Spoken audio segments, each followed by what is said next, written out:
Dihantar oleh pendukungnya, pasangan Mawardi Yahya Anita Nuringhati mendaftarkan diri sebagai bakal calon gubernur dan wakil gubernur Sumsel di KPU Sumsel. Selanjutnya, pasangan yang diusung oleh 10 partai politik ini disambut oleh ketua dan sejumlah KPU Sumsel. Mawardi Yahya dan Anita Nuringhati lalu dipasangkan selendang bermotifkan songket. Setelah itu masuk ke dalam ruangan yang telah disiapkan oleh KPU Sumsel untuk proses pendaftaran, menyerahkan sejumlah berkas syarat dukungan partai politik ke pihak KPU. Mawardi Yahya bakal Cagup Sumsel didampingi Anita Nuringhati selaku bakal Cawagup Sumsel mengungkapkan agar masyarakat Sumsel membuka mata hatinya untuk menentukan pemimpin ke depan agar Sumsel bisa lebih baik dan maju ke depan, sehingga berhasil ke depannya dari pemimpin sebelumnya. Sekali lagi kami mohon doanya, kami mohon dukungannya, adalah moto kami mata hati.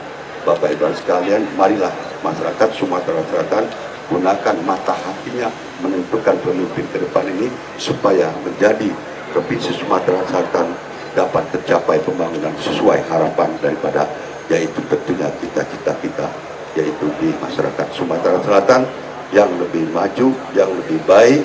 Insya Allah Bapak Ibu sekalian akan lebih berhasil dari yaitu yang dilakukan oleh pemimpin yang sebelumnya.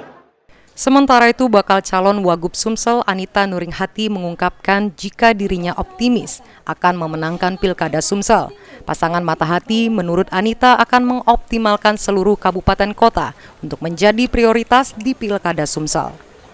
Terkait dengan upaya mencegah black campaign di masa pilkada, Anita Nuringhati mengungkapkan jika masyarakat sudah pintar dan cerdas dan tidak gampang termakan isu-isu yang tidak benar.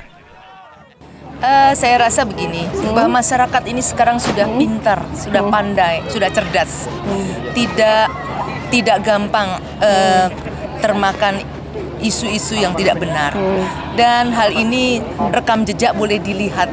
Saya 3 periode di DPRD dan sekarang masih jadi ketua DPRD. Pak Mawardi juga sudah mempunyai rekam jejak. Tentunya hal itu akan tereliminasi dengan sendirinya. Dan bagi kami senyumin aja. Sebagai bakal calon wakil gubernur Sumsel, Anita Nuringhati berjanji akan membuat pembangunan Sumsel lebih baik ke depan dengan lebih merata, serta seluruh peluang bagi kalangan milenial ke depan akan diberikan porsi lebih guna menuju bonus demografi.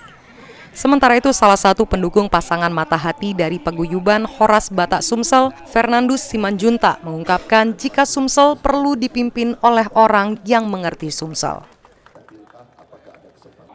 Setelah kita mengamati 5 tahun ke belakang dan untuk ke depan, 5 tahun ke belakang kami merasa Sumatera Selatan perlu dipimpin oleh seseorang yang lebih memahami wilayah Sumatera Selatan.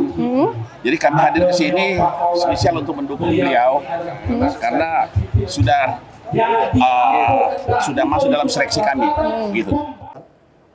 Tim Liputan, PAL TV.